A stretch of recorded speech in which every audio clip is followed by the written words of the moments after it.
Okey. Baru kita mula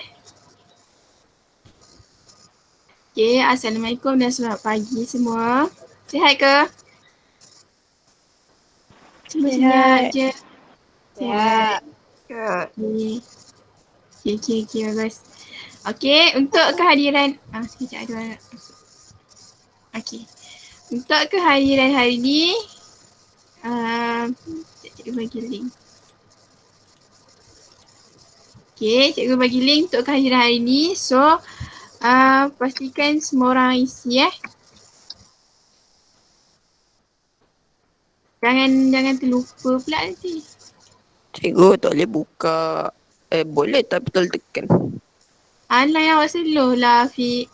Nanti tak apa. Sepanjang kelas ni boleh isi. Kalau tak boleh isi juga nanti cikgu isikan. Okay. So, cikgu akan start presenting. Untuk hari ni, kita nak baca tajuk apa? Siapa tahu? Sebab minggu lepas kita dah habiskan bab 8. Kan? Kita belajar apa minggu lepas? Siapa tahu?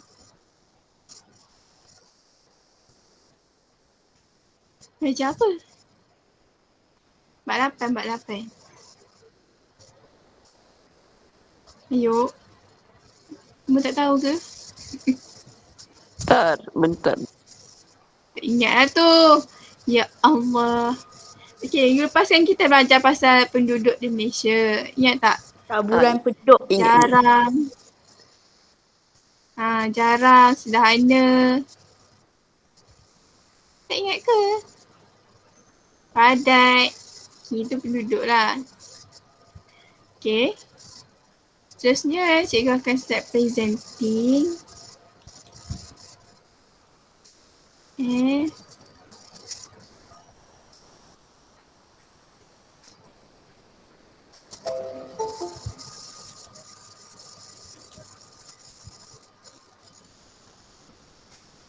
Okay. Nampak tak? Apa yang cikgu presenting? Nampak kan? Nampak. Saya pun gelap. Okay. Bagus. Saya tak. Kita akan teruskan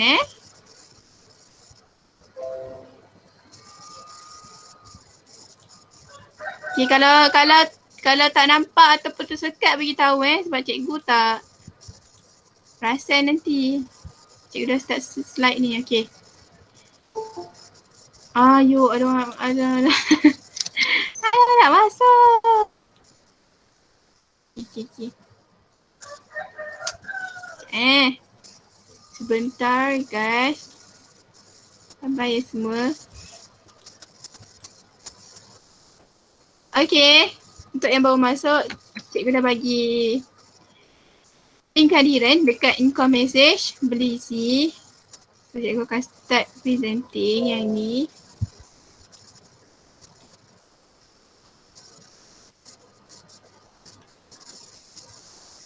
Okay. Nampak tak? Nampak. Okay kan? Okay. Kita tak nampak je. Okay. Untuk hari ni, kita akan teruskan kepada bab pertempatan di Malaysia. Okay, sebab minggu lepas kita dah habiskan bab 8 iaitu penduduk di Malaysia. Okay, penduduk di Malaysia kita tahu ada 3 jenis sebaharan ataupun taburan kan. Jarang, padat dan sederhana. Okay, itu adalah penduduk. Maksudnya penduduk adalah siapa? Kita kan? Manusia. Okay. Terus seterusnya kita akan pergi kepada bab pertempatan di Malaysia. Okay, pertempatan di Malaysia apa? Pertempatan adalah tempat tinggal siapa? Kita kan? Okay, so untuk hari ni kita akan masuk kepada 3.2.1 iaitu membincangkan jenis pertempatan yang terdapat di Malaysia. Okay, ada berapa jenis pertempatan? Lepas tu kita akan belajar tentang 4 pola pertempatan di Malaysia. Okay, itu untuk minggu ni. Minggu depan baru kita akan masukkan membezakan fungsi pertempatan. Okay, 9.1 jenis pertempatan di Malaysia. Okay, kalau nak buka buku teks, boleh tengok muka surat 98. Okey, yang pertama jenis-jenis pertempatan di Malaysia. Pertambahan jumlah penduduk pada setiap tahun menyebabkan berlakunya perubahan dan pertambahan kawasan kediaman atau pertempatan.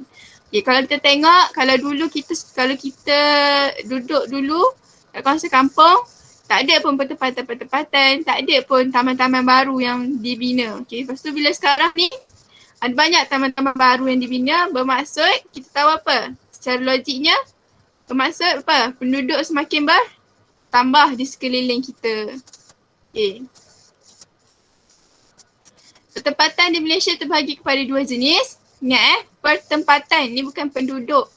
Di Malaysia ni pertempatan di Malaysia. Okay, pertempatan kawasan tempat tinggal lah. Okay, ada dua jenis iaitu pertempatan bandar dan luar bandar. Okay, pertempatan bandar. Okay, pertempatan bandar merujuk kepada kawasan pertempatan yang mempunyai jumlah penduduk yang padat. Okay, ciri pertempatan bandar di Malaysia, jumlah penduduk melebihi 10,000 orang. Okay, 10,000 orang. Mempunyai kemudahan asas yang pelbagai. Kemudahan asas yang pelbagai tu macam mana? Maksudnya dia ada kemudahan-kemudahan yang apa? Yang lebih daripada kawasan kampung. Luar bandar. Kawasan luar bandar. Maksudnya contohnya apa? Dia macam, okay, kalau kita tengok dekat Kuala Lumpur ada apa? LRT, MRT, ERT, ETS. Semua tu kemudahan-kemudahan yang macam tak ada dekat kawasan luar bandar. Kan?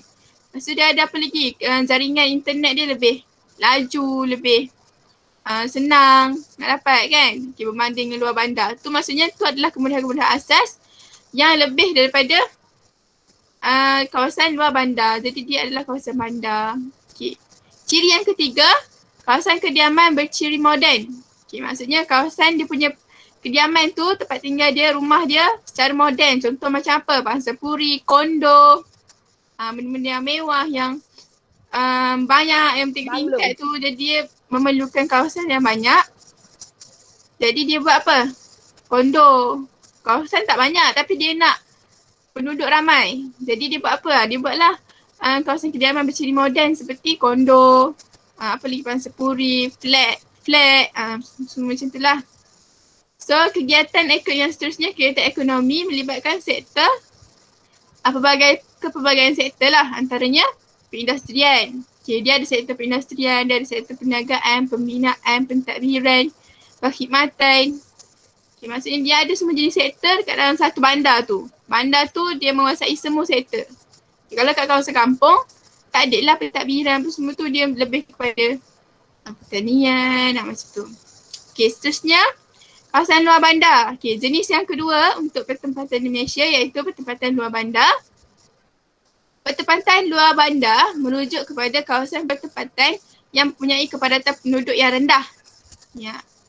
Ciri-ciri dia yang pertama adalah jumlah penduduk kurang daripada 10,000. Kurang. Okay. Kalau bandar lebih. Okay. Kemudian kemudahan asas yang minimum. Kemudahan asas yang minimum maksudnya macam mana? Dia kemudahan dia biasa je. Okay. Kalau kita pergi kawasan kampung ada bank-bank biasa. Adalah kedai-kedai makan. Pasar raya yang kecil. Dia tak ada kawasan-kawasan yang besar. Tak ada mall, dia tak ada benda-benda macam tu. Okay, kawasan kediaman sederhana dan berciri tradisional. Okay, maksudnya apa? Kawasan kediaman dia biasa-biasa je. Okay, ada rumah-rumah kayu, nampak ciri-ciri tradisional dia, nampak ciri-ciri kampung, ada cuduk tanam tepi-tepi rumah dia. Okay, kalau kawasan bandar, macam mana tak boleh nak tanam kelapa kan? Okay, kalau kawasan kampung kita boleh tengok dia bertanam pokok. Banyaklah kelebihan-kelebihan yang dekat luar bandar ni pula. Okay, seterusnya kegiatan ekonomi terhad kepada sektor pertanian, penternakan, industri desa. Industri desa tu macam apa? Macam orang jual-jual tepi jalan tu kan, jual buah, jual sayur. Buat apa? Industri kecil sederhana, IKS. Jual apa? Jual bakul rotan, jual ikan, jual kuih muih, benda-benda macam tu. Okay, kita dah habis untuk dua jenis pertempatan. So, kita akan main roda impian. Okay, nampak tak roda impian? Nampak tak? Okey kan? Dengar tak? Senyap macam ni. Tak nampak. Takut ke? Takut kena tanya ke? Oh, Afiq tak nampak. Awak tu slow. Awak tu lain slow. Macam mana? Jaga-jaga rendah ke saya dengan tunggu. Nanti saya akan rasa berendah. Sabar Sabar.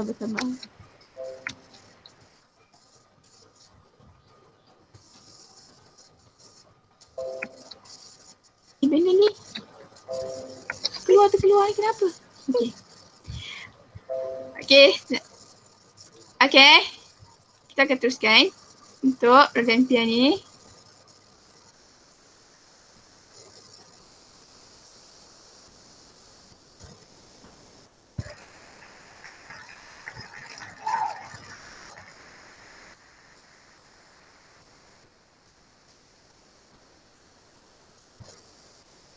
And kenapa keluar soalan yang sama?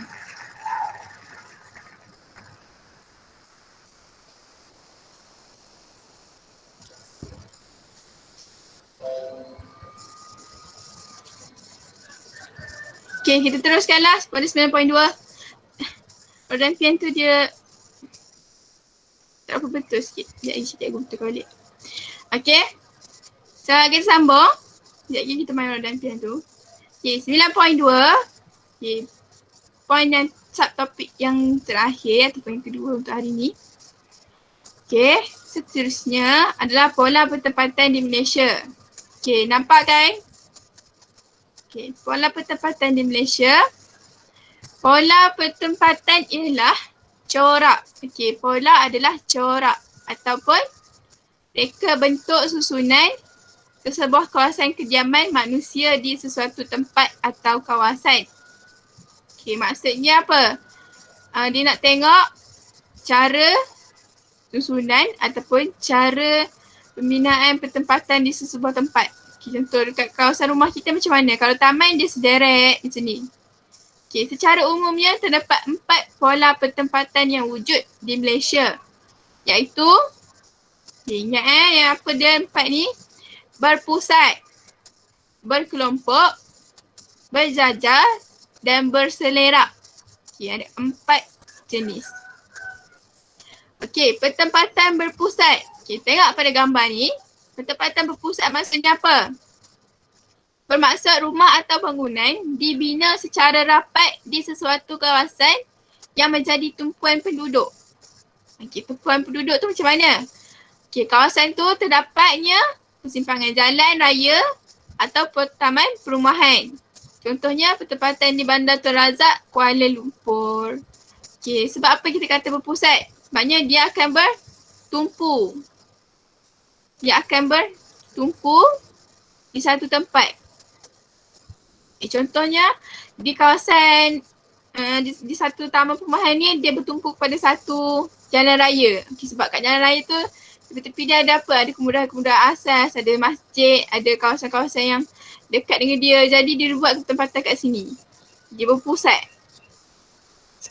Setompok macam tu. So next, pertempatan berpusat.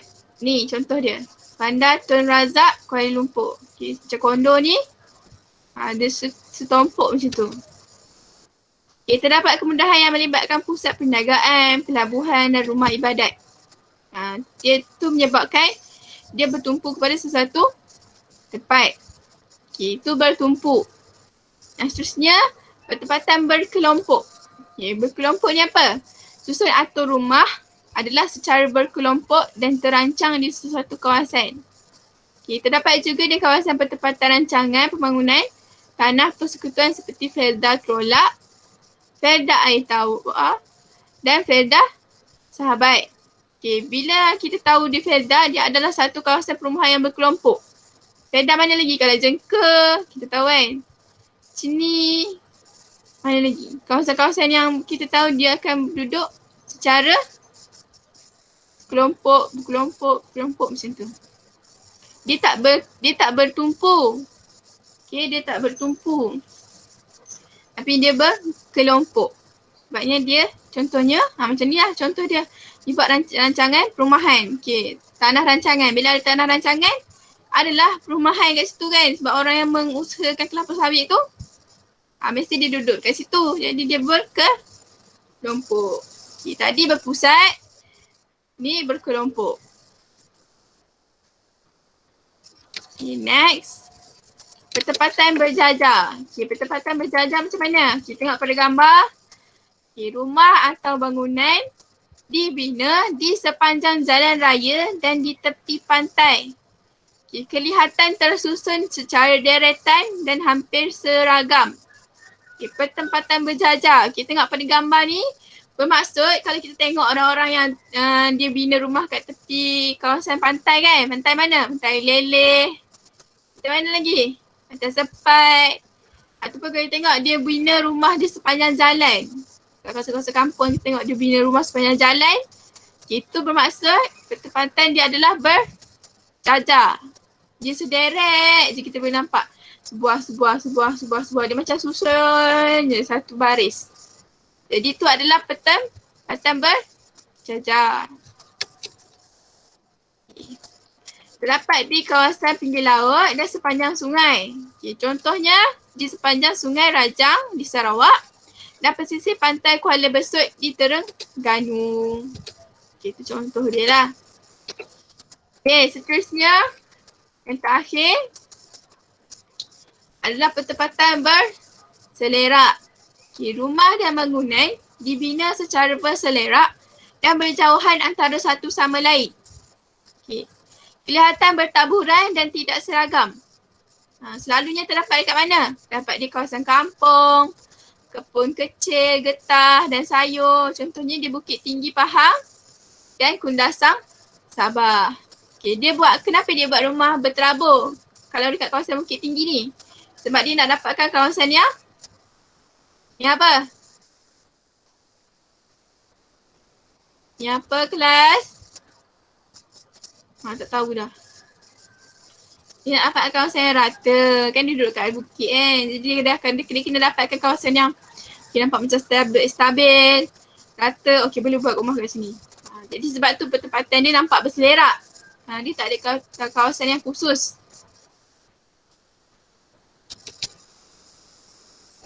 Okay. So kita dah habis untuk 4 jenis pertempatan. Pola pertempatan dan juga 2 jenis pertempatan. 2 jenis pertempatan apa? Kita tengok bandar dan luar bandar. Okay, kalau untuk pola pertempatan ada 4 jenis. Apa dia? Berpusat. Berpusat dia bertumpul kat satu tempat. Okay, lepas tu berkelompok. Berkelompok dia bukan bertumpul pada satu tempat tapi dia macam di bawah satu tanah rancangan, di bawah satu kawasan yang dibina. Contoh macam Ferda. So dia berkelompok. Okay, seterusnya berjajar. Berjajar ni apa? Kita tengok dia sederet, selari je, sebaris je. Kat kawasan-kawasan macam apa? Kawasan macam tepi jalan raya, tepi pantai, tepi sungai. Macam tu. Itu adalah berjajar.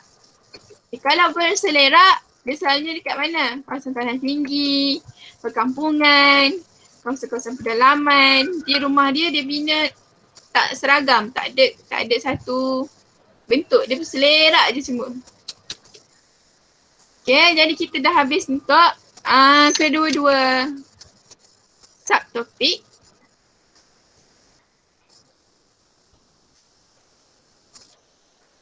Okay, kita habis untuk kedua-dua subtopik. Semua boleh ke setakat ni? Okay? Boleh. Boleh, okay. So, seterusnya kita akan pergi kepada Wheel of Name. Wheel of Name pula. Roda impian. Okay. Cikgu akan tekan soalan. Lepas tu, cikgu akan pilih soalan mana yang keluar. Ada orang-orang yang terpilih kena jawab. Ataupun search Kerala lah. Soalan je senang je. Okay.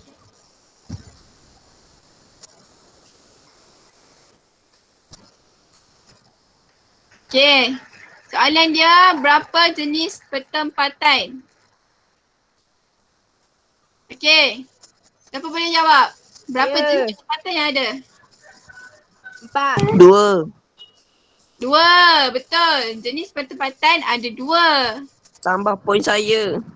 Bandar dan luar? Bandar. Sudah ada 2. Ni jenis, bukan pola. Jenis ada 2, pola ada 4. Okay. Cikgu tu jawapan pula. Tapi okay, tapi betul lah tadi jenis 2. Okay.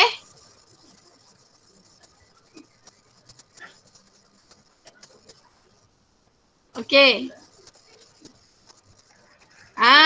Ni baru betul soalan dia. Berapa jenis pola? Pertempatan. 4. Berapa jenis pola? 4. Dan apa? Berpusat. Apa lagi? Berjajar. Berjajar. Lagi? Berterabur. Ataupun berselerak. Okay, yang keempat. Apa? Berkelompok. Okay. Soalan yang ketiga.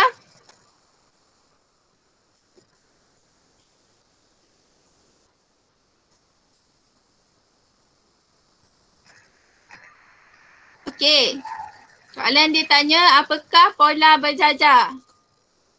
Apa boleh kita tahu? Berjajar tu maksudnya macam mana? Siapa boleh jawab? Berjajar tu macam mana? Senang ni. Jajah. Sekejap tengok buku teks berselari. Dia satu baris je kan. Dia macam, kalau berjajar tu ingat pembaris. Betul. Ingat dia sebaris. Lurus je kawasan dia. Okay. Yang terakhir, apakah pola berpusat?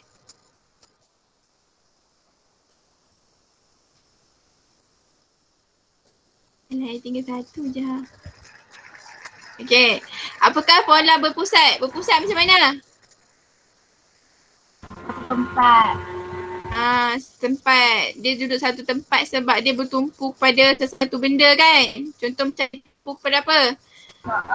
Kepada kawasan masjid ke, kepada kawasan macam ada kedai-kedai, ada kemudahan, dia duduk kat situ. Dia berpusat kat situ. Okay, so kita dah habis untuk 2 point tu. So kita akan masuk kepada apa yang cikgu cakap tadi kat dalam tally. Kita akan main apa last sekali? Quiz. Okay, nampak tak? Okay ke? Okay, boleh cikgu? Continue. Okay. Silalah start. Silalah join. Cikgu link kat mana? Nampak tak? Ada link ke? Sekejap cikgu share link.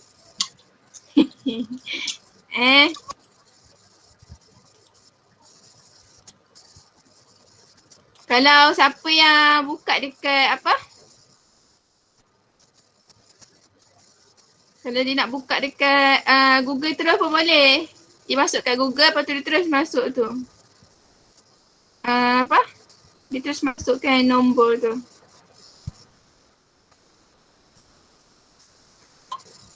Okay, cikgu dah kasih link dekat tally.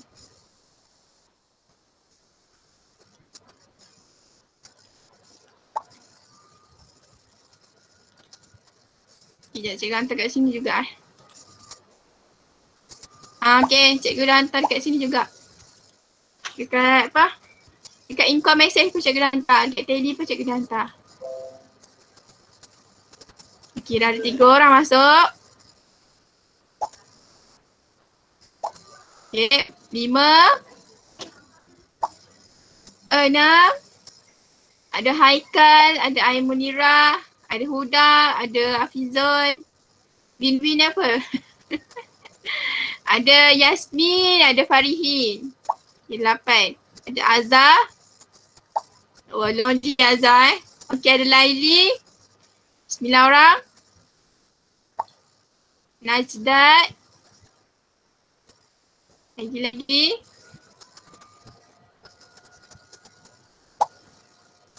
Afiq. 9 orang. Aiman. Baik, kali ni betul Aiman aja aminin.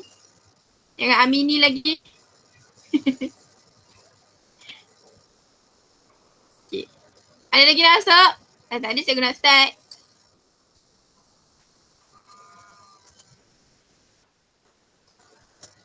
Ada lagi kah? Okay, cikgu nak bagi tahu siapa yang menang untuk minggu ni dengan minggu depan. Contohlah minggu ni dia dapat nombor 1. So minggu depan dia tak dapat nombor 1, orang lain pula dapat nombor 1. So cikgu aku bagi 2 orang lah hadiah. Tapi sekiranya minggu ni dia nombor 1, minggu depan pun dia nombor 1. Cikgu bagi kat dia je lah. Hadiah tu cikgu beli je online. So cikgu akan post kat alamat rumah dia. Macam tu je lah. Ada lagi nak masuk? Tak ada Boleh cikgu mulakan? Boleh. Ke ada lagi nak masuk ni?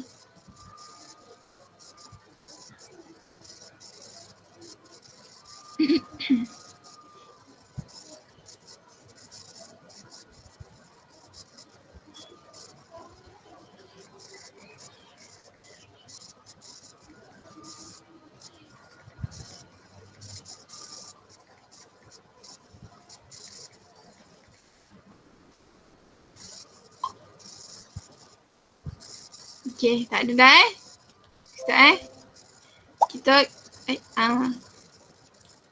So, tak ada 13 orang.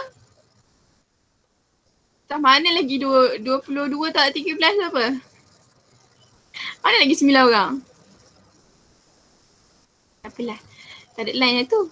Okay, tak apa. So, kita teruskan. Okay. Yang bintang ni siapa? Star ni. Okay, saya teruskan Okay, semua ni. 5, 4, 3, 2, 1. Go!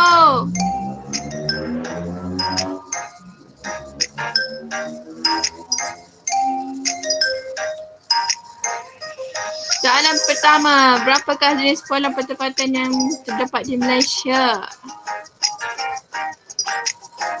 Soalan kedua, berikut merupakan ciri pertempatan bandar di Malaysia kecuali, ingat baca soalan sampai habis, kecuali tu kat belakang tu. Okay, di antara gambar berikut yang manakah pertempatan berjajar? Okay, ni gambar ni cikgu dah bagi kat slide tadi, mesti tahunya. Berjajar maksudnya apa? Jadi cakap dah dia macam pembaris. Okay. Antara penempatan bandar yang berikut yang manakah berfungsi sebagai bandar diraja? Bandar diraja.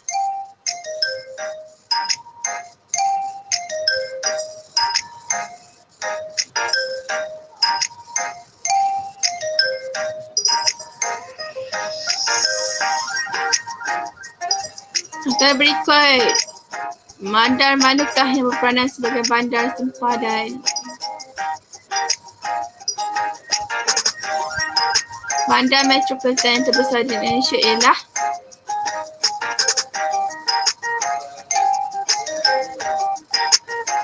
jenis sekolah pertempatan dan Raja 1 ialah bukan jenis pertempatan yang ditunjukkan dalam foto 1.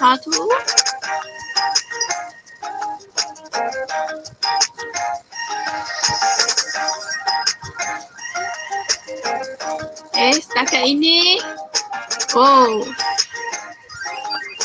Okay, dimenangi oleh Haikal buat masa ni. Okay, Fatih mengajar, Aiman mengajar. Sengit. Wow. Kita naik dulu.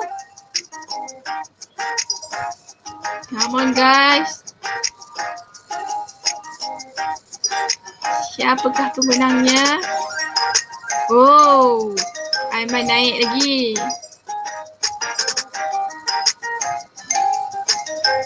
Okay. Haikal mengajar kembali. Oh, cikgu macam pengulas. Win. Ini dah nombor 2 ni, dia mengajar Aiman ni. Okay, sangat mendebarkan Aduh, minit. Adakah Aiman dapat mengekalkan tahta? Mantap, Babu. Ayo. Ya, tunggu semua orang Hijau dah siap. kecil, Egu. Tak apalah. Hijau dah kecil. Dah si dapat nombor 1 je lah. Sikit lagi, kita tunggu semua orang menjawab.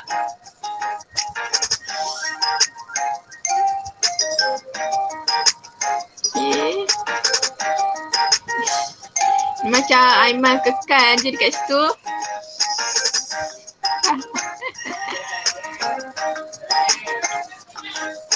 Dah satu je. Ayo.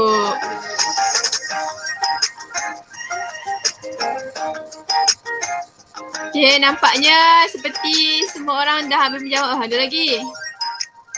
Line slow ni. Yang ini mesti line slow ni. Aduh, sian ni.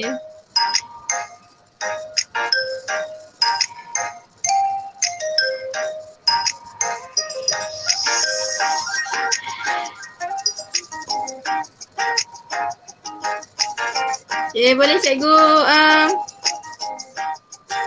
boleh kita end kan? Ada lagi yang tak siap?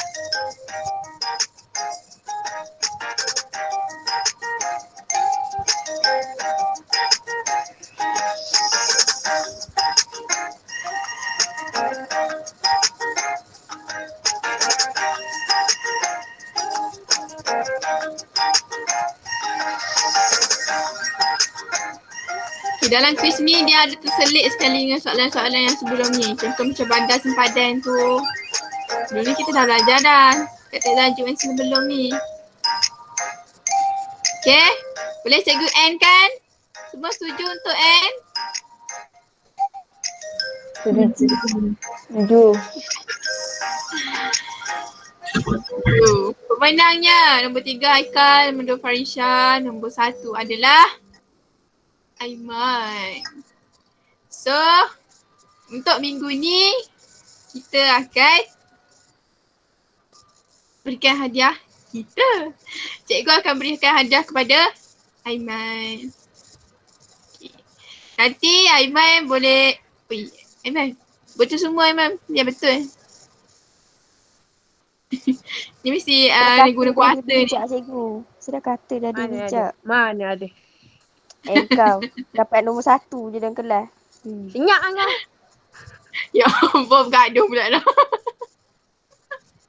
Okay, tak apa. Minggu depan ada lagi. Minggu depan, pastikan semua fokus. Okay, minggu depan kita akan pada bab ini lagi. Cumanya kita akan masuk kepada, okay, tengok siap-siap muka surat 102. Fungsi. Okay, so fungsi ni dah banyak sikit. Kita akan habiskan minggu depan. Okay, so pada minggu depan apa cikgu akan buat? Cikgu akan buat, tengoklah quizzes ke Kahoot. So, pastikan anda menang. Okay. So, cikgu nak stop presenting. Ya Allah, siapa pisang tu, buah-buahan tu? Okay. Okay. So, untuk minggu ni, Okay, kita dah habis. Tunang je Aiman. Okay, Aiman nanti boleh bagi alamat. Okay, so minggu depan pastikan semua study siap-siap. Boleh study siap-siap. Kursus 102. Okay, untuk hari ni homework nanti cikgu akan bagi dekat group tally. Macam biasalah. Boleh tik-tik je dekat situ. Jawapan and then send dekat group balik ataupun send personal ke, tak kisah. Mesti cikgu tanda. Okay. So, pesanan yang terakhir untuk minggu ni adalah beritahu kat semua kawan-kawan, suruh semua masuk minggu depan. Sebab apa? Siapa tahu minggu depan ada apa? Siapa tahu? Minggu depan ada apa? Tahu. Tak tahu. Alah. Sedih Hari lah. last cikgu. Bijak. Saya berhitung ego. So, minggu depan sampai hati awak menghitung cikgu pergi. Okay, jadinya untuk minggu depan ajak semua masuk. So, sebab Cikgu bagi ajar. depan adalah minggu last cikgu. So, tak dapat dah nak jumpa semua. Sebelum ni kita kita bercadang konon-konon nak Handless konon-konon nak bagi hadiah lah. Makan-makan lah kan. Tapi semuanya tertangguh dan tak dapat dijalankan. Sedihnya. So jadi cikgu ambil je lah pemenang minggu ni dengan pemenang minggu depan. So, cikgu bagi hadiah. Kalau insyaAllah lah. Cikgu bagi Kalau tak ada apa-apa.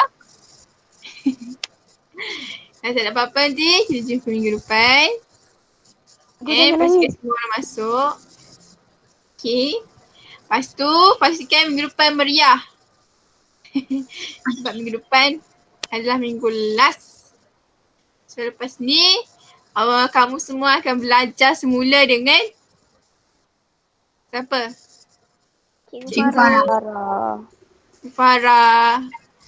Kalau kelas Razi, Cikgu Farid kan? Cikgu jangan nangis. Okay, so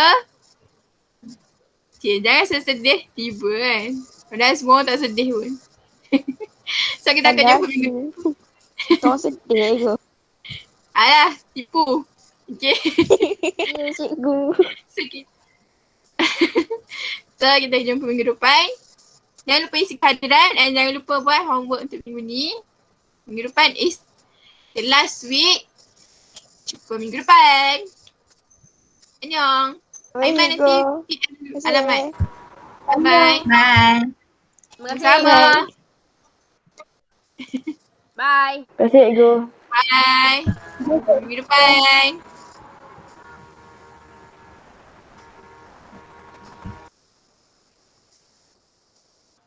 Bye-bye.